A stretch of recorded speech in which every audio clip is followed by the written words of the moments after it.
Mũngũrũrio ũrĩa ũtabanĩtio nĩ maobitha a ũthuthuria mwena wa Kasarani Ekũĩrwo na nĩ mabithũkĩirwo makĩthondeka ũiro ũtarĩ mũkinyanĩrie ikĩro na thutha-inĩ ũcio makaubandĩka ibandĩko cia kambuni ingi. Hapa hivi tukiangalia si kambuni, hii ni ile ya counterfeit, so ni kwa plot.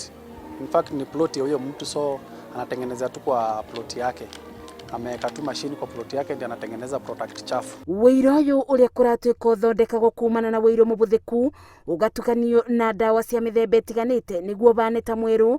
Mwene nyũmba ĩno nĩ ebithĩte na bamĩrĩ yake, borithi makiuga onake no mũbaka aikio ngono. Hii ni afadhali atafute kazi nyingine ya kufanya, maana biashara ni mengi. Sababu hasa hapa tunaona kama kampuni ya Shell ni kubwa sana, kampuni ya Total ni kubwa sana.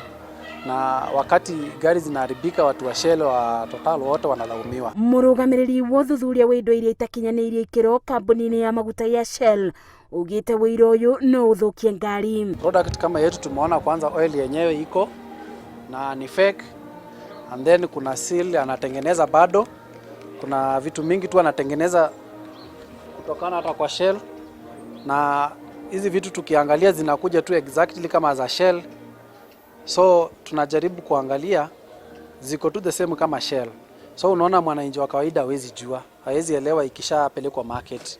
But pia tunaweza taka kujua sana hii market inapelekanga wapi, maana sasa kama zinasambaa tu Kenya yote. Rĩu anaya mabingĩirwo ceceni-inĩ ya borithi ya Kasarani magĩeterera gũkinya igoti-inĩ mabingũrĩrwo thitango.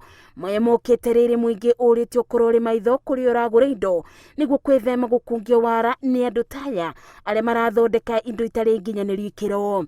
Ngĩribotera Inoro TV, njĩtagwo Masi wa Ndia wa Mũrĩithi.